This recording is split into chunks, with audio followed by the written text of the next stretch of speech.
South Dakota Storytellers brings you powerful personal conversations with South Dakota Hall of Fame inductees, individuals whose lives and achievements have helped shape our state and reach far beyond its borders.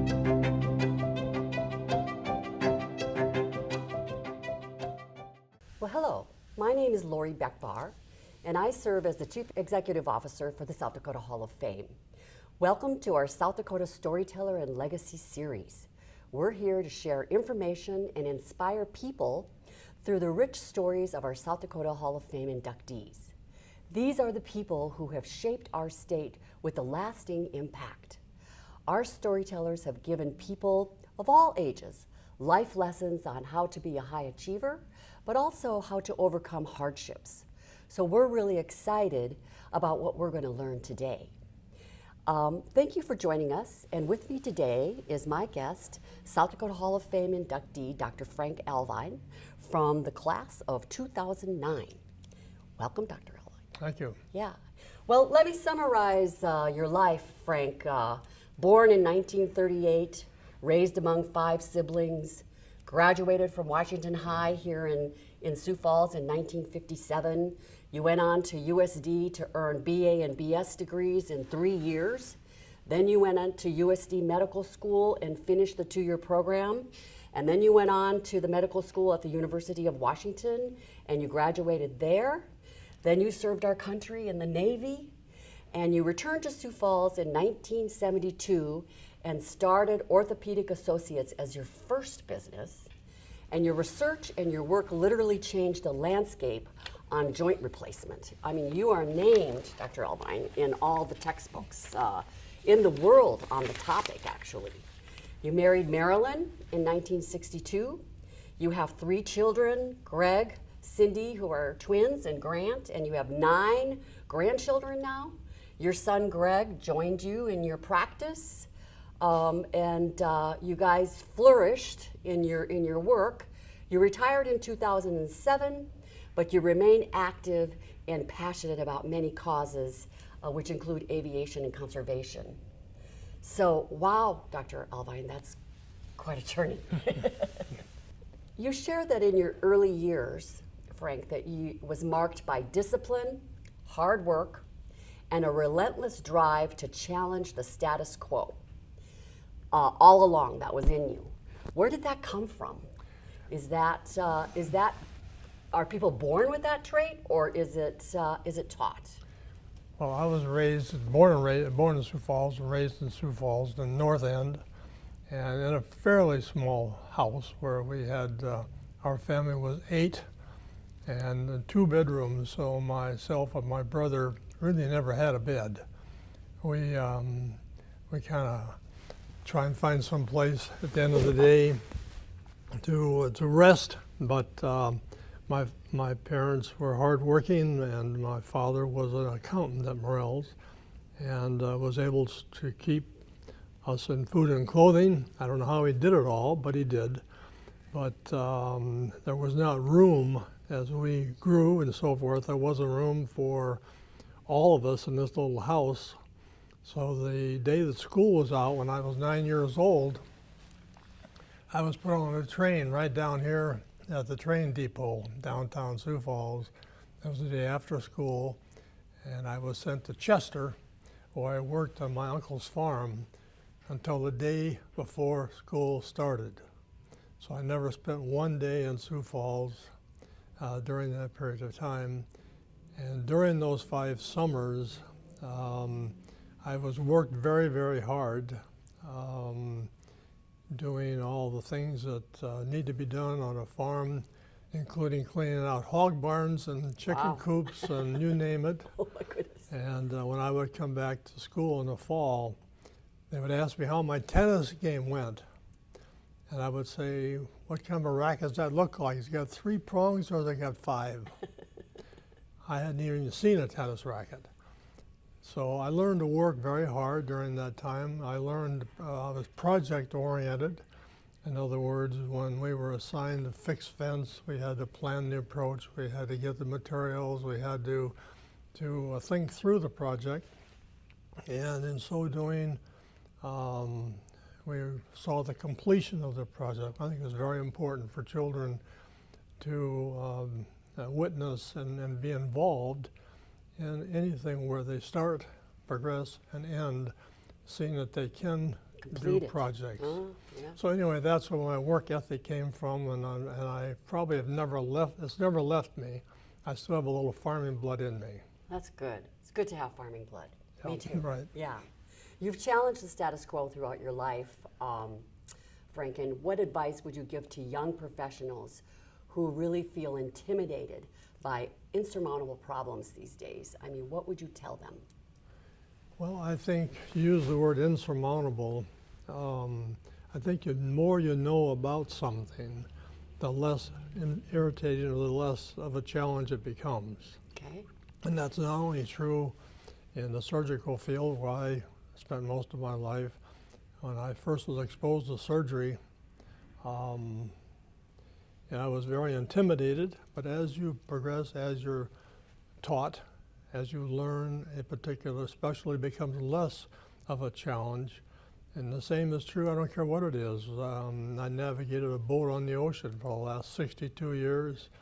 And when I first thought of going in the fog and leaving the shore, I was terrified. I thought, you sure you want to do this? But as you learn to navigate, and the same with flying an airplane. I've flown all my life. And when you first go in the clouds, you think, oh my gosh, now I've really done it. I can imagine. But when you're trained to do something and you think it's insurmountable, I think it boils down to knowing more about the subject, and eventually you become comfortable with what you thought was insurmountable is really not. The more facts you can gather and the more information you can gather on that particular entity, I think it becomes easier. So have confidence in your knowledge, huh? In your knowledge, that's Yeah. correct. Yeah. So Frank, you've quoted Longfellow. You said, "The heights of great men reached and kept were not attained by sudden flight, but they, while their companions slept, were toiling upward in the night." How has that philosophy guided you? Well, this is from the ladder of St. Augustine. Goes way back, what, 400 AD, Yeah. I believe, something like that. Yeah. In any event, my professor of orthopedics at University of Washington was a very, very, what should I say, rigid person, a disciplinarian.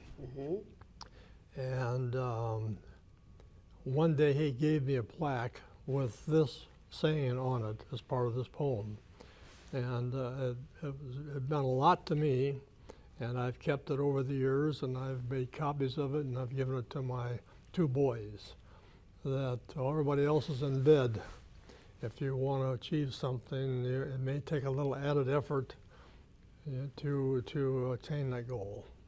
Yeah. So put in the extra time, huh? Put in the extra time, right? Yeah. Yep. So a piece of advice you gave the world earlier was that, and you said this a bit ago, that you need to instill a goal and have goal-oriented thinking in children, about teaching them to finish a project. Any other pieces of wisdom on how we do that for our kids? The only thing I would say is that to try and think and plan a project and to do it in a manner that requires singleness of purpose. Okay. Now, I don't know, that doesn't make too much sense to most people, but to try and teach kids to take a particular subject and investigate it and not get interrupted with ball games, football games, basketball games, you name it, to have singleness of purpose and try and stay focused on a subject for half an hour is very difficult.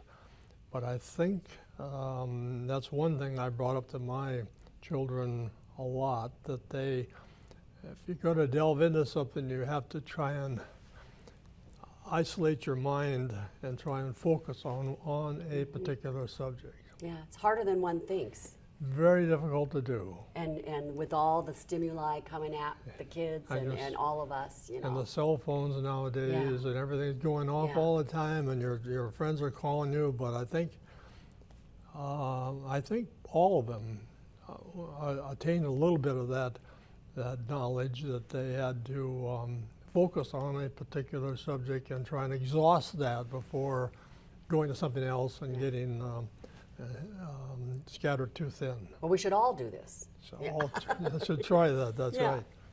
Well, let's kind of go into the area of challenges and adversity. In 2015, Frank, you quoted Albert Einstein, "No problem can be solved from the same level of consciousness that created it."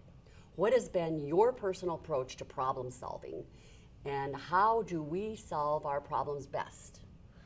Well, again, I kind of go back to the idea the more you know about a subject, the easier it becomes to possibly find a solution to it. And just like with ankle replacements and any joint replacement, when John Charnley first worked on total joints, a total hip in 1962, he had no idea that it was going to work. But the more he delved into it, the more the metallurgy and the more the plastic evolved and got better, the more it became obvious to him that this was something that was going to work. So that was a big challenge to him, and it was a big challenge to me on an ankle replacement. There were many, many ankles designed in this world before I got involved, but they all failed very quickly. And that's where, as I got involved in it and tried to think through this challenge, I ran a dead end many times, but with time I was able to evolve a prototype that has worked. So you never gave up. Never gave up. But like, I think it was Thomas Edison said, he says, I have not failed, I just found 10,000 ways it didn't work. That was Thomas Edison's quote. Oh my goodness. So, any other setbacks in your life that you had, Frank, and how did you overcome them? I mean, you have perseverance, knowledge, education, perseverance. Sounds like those are certainly things that you have utilized. But a setback in life that really kind of gave you pause and you had to overcome it. Well, the major setback was I had to quit medical school. That was probably the biggest setback that even to this day I can't envision that happened. But Yeah, tell us that story. I love that Well, story. I had to quit medical school at the end of my first semester in medical school At USD. at USD. And I was living on a shoestring for years before that. My father wasn't well, and there was no money to have for education. But, and I and my roommate were eating wieners out of the sink Oh my goodness. for months on end until finally one day he said, you know, I'm out of here, I've had it. I can't look at one more hot dog in the eye. He said, I'm going home. So he left, and I never had a meal ticket, never had anything. But anyway, at the end of my freshman year, medical school, I was facing the tuition of my second semester. And not only did not have any money, but nobody even wanted to talk to me because the first thing I brought up was how much money you have. They saw you coming, huh? And they just wanted to walk away. And my father wasn't well. My parents had no money. My relatives were farmers, and they didn't think much of education at all. They did not want anybody to get a college degree, for sure. So I went to the dean of the medical school and went to his secretary and told her the dilemma. She says, "Oh, Frank, you'll be just fine. You'll end up getting the money." Well, I couldn't, and I went to register for my second semester, and the lady looked at me and says, you don't have any money, you can't register. So I called my mother. I said, what should I do? She says, I suggest you quit because we don't have any money and nobody's going to give you a dime. So, okay. So I went to work with John Morell's and right down the street here, and I worked in ham bone, and you had to debone 52 hams an hour in order to get full pay, and you didn't get paid for 2 weeks. Well, I didn't quite get to that pay scale. I didn't get any money at all. And at the end of 2 weeks, when the dean of the medical school called me up and said, "Frank, where in the world are you?" He used a little more flowery language than that. And who is that dean? Dr. Dean Hard. Okay. Yeah, he was a great guy, and he said, "I'm going to give you $600. Says I'll get your books and get you a room, and I'll get you some food. So you got to get back here." I showed up on Monday morning, and Dr. Scott, the Professor Scott of histology, which is a very difficult course to pass in medical school, he wouldn't let me in the room. He said, "You can't come in here." He said, "You missed 2 full weeks of histology, the freshman in medical school." He said, "You don't have a chance." So I went to the dean. I said, "They won't let me in the class." So Hard went down, talked to him. They let me in, but it was a bit of a struggle to bring myself up to speed.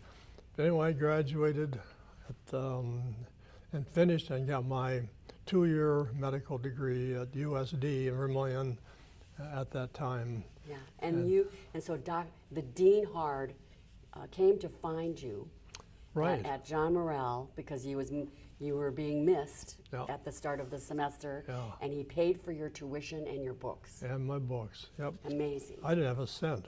Yeah. But what one person can do to influence your future. Without him, I wouldn't be here. That's, It was that simple. that's just He amazing. was, I wouldn't be here for him or for my wife.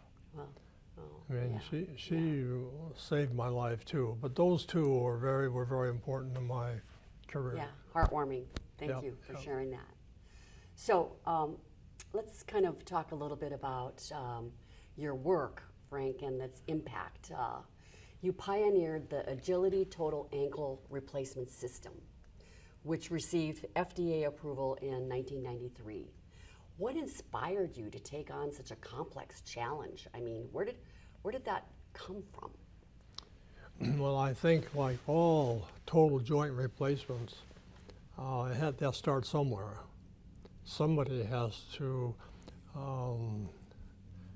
challenge themselves in the world. Is there an ankle that will work? Is there a joint that will work in this particular joint?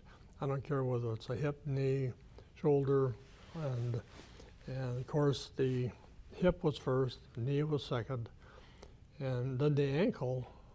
When I entered practice, some of the ankles were starting to surface on the market, but they didn't last 6 months, so we stopped doing them right away. Really? But as I started thinking of this, I decided that I was going to take on this project, and so for 2 years I reviewed the world literature, and I gleaned all the good points from what I considered all the potentially successful implants out there. There were 28 different implants that had been theoretically designed.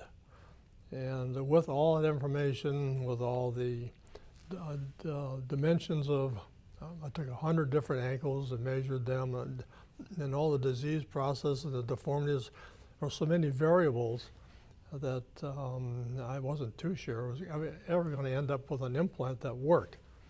But in any event, in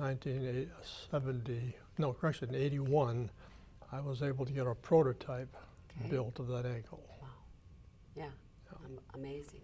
And going back to your point about studying the topic and researching the topic, wow, to study all of that. And you trained over 600 surgeons, and you've performed over 1,500 ankle replacements. What do you consider your proudest moment? Do you have a story to share? Well, my proudest moment in my orthopedic career probably was working with my son. Okay. He is a spine surgeon, and Greg, and I always kid him now. He wasn't quite as good as I was, but he's a very good surgeon, and I enjoyed work. Almost 10 years we worked together. Yes. And that was very rewarding to have him be part of my life in that sphere. And he thinks a lot like me, which is kind of scary. Good. Good. But you said you felt comfortable having him come into the business because you knew You knew him, you knew his values, you knew how he grew Right, up, you knew that he had honesty and integrity. That's right. Yeah. No, he's a very solid character and an excellent surgeon. But then one of the other more proud moments of my life was to take a farmer this time of the year Okay. that was not able to go to the field, can't sit, can't walk, has terrible leg pain from a disc herniation in his back. And I would take him to surgery and he'd wake up with no leg pain. He'd go home and get on his tractor and be able to combine and do his work. That's amazing. And that was very rewarding. And even Yes. Greg talks about that too, that some of the surgery that we could do to help people, I mean, help them right away so they could get on with their life. Back surgery, which there was no back surgery in the world until 1938, the year I was born. Bixter and Barr, with two surgeons that in a blind fashion went in and did the first discectomy of a back. So it perfected itself to nowadays. It's completely different than take a simple disc out. It's one thing, but now they have so many different ramifications of spine surgery that I hardly recognize them myself. Yeah. To that point, what advancements in orthopedic medicine since you retired have surprised you? I mean, what's out there these days? Well, you hear a lot about robot surgery, especially with total knees. Not so much with hips, but total knees. It's a fairly good joint to replace in robot manner because the joint is cut the bones of the patient are cut very precisely, and that can be done with a robot. But a hip or an ankle, I think that's completely different. But I'm not saying it's not impossible. It's just that right now I think that it's advanced in the robot world quite a bit. But all the other advances in orthopedics are just amazing. When I was trained in pediatrics and hand surgery and back surgery and trauma, plastic surgery. We were trained in all these spheres. Now there's all these various, and sports medicine. It's a huge subdivision That is a big now. area now, isn't it? So they're, now you can individually go to these subdivisions of orthopedics and hand and just all sorts of more. We were trained in all of those. Okay. So the advancements continue. That's right. Robotics. Yeah. So, well, after retiring from medicine, you've returned to your love of farming and conservation and perhaps aviation. How has your approach to stewardship evolved over the years, stewardship of the land? And what practices do you advocate for South Dakota, Frank? I yearn for the old days when, there was a lot of wildlife and ducks and geese and pheasants and so forth. And I see what's happened to South Dakota over the last 50 years, and it saddens me. But, all the tiling and drainage and deforestation and all this that's happened to South Dakota. I drove from Miller, South Dakota, for 20 miles. I never saw a tree. It almost smacks of the Dust Bowl days, what I've heard about them. But I just think we have to protect South Dakota from ourselves. If we get engrossed in the Overdevelopment. the dollar signs and not pay attention to the wildlife has to live here too. And my attempt at conservation is in Lake County, where over the years I've bought land and attempted to convert it to its originality to some extent, and it's worked well. I don't hunt it hard, and I guess I can harvest a few animals, but I don't. I'm not a killer. I thoroughly enjoy just looking at deer and pheasants and ducks and geese and so forth. So, Beautiful. Yeah.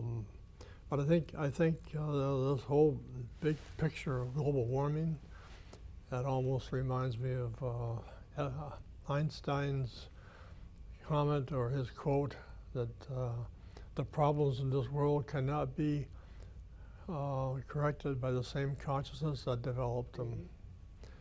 So I'm not sure we're going to win on on this climate thing. So, but South Dakota still has a lot of wildlife, but I think most of the birds are harvested on shooting preserves, which is another area that it's good and bad. It's expensive for the average hunter, but the state has done a great job with walk-in areas, with habitat, and now this predator control thing, I think it's all helping. Okay. So I think we're on the right road, and I just hope that the enthusiasm to try and retain some of South Dakota as it used to be continues. Well, thank you, Frank. That's great. Yeah. So, when you think about legacy, Dr. Frank Alvine, what do you want your legacy to be? Well, I would like the Alvine name to be remembered foremost for honesty, integrity, and trustworthy, and that's probably would sum it up, I think. You'd like to have other things possibly, but I think those three things are. Yeah, and that's I'd wish fitting. for. That's what you said 10 years ago. Yep. Yeah. Yep. Yeah. So, what's the most important thing in life? Most important thing in life? Yeah. What's the most important thing in life? Well, I think contentment with what you have and not what you don't have. And that's another quote from somebody. But I think that that's very important, that if you always wish you had something that you don't have, you're never happy. And be grateful for what we've got. Be grateful for what you have, and never be envious of what somebody else has, because somebody will always have more than you, but they usually have more problems than you too. Yeah. So you have to be content with what you have, and I think I tried to instill it in my kids too, that envy is not a vice that you want to attain. You want to try to avoid that if you possibly can. Yeah. Well, that is a great piece of wisdom, to be content with it's tough to what get there. Have. Yeah. Yep. Yeah. So, Dr. Alvine, I want to sincerely thank you for sitting down with us today and being a part of our South Dakota Storyteller series. And thank you for fostering a culture of excellence in South Dakota. You truly are among our greats. Dr. Alvine is also in our Legends and Learning program, which is our educational program for kids focused on kindergarten through 5th grade, and where they learn about South Dakota's inductees and how they have shaped our state. So check out Dr. Frank Alvine with Legends and Learning as well. So thank you for being with us. Thank you very much. Yeah. If you enjoyed this interview, you can learn more about the South Dakota Hall of Fame and South Dakota's greats by visiting our website at www.sdhalloffame.org.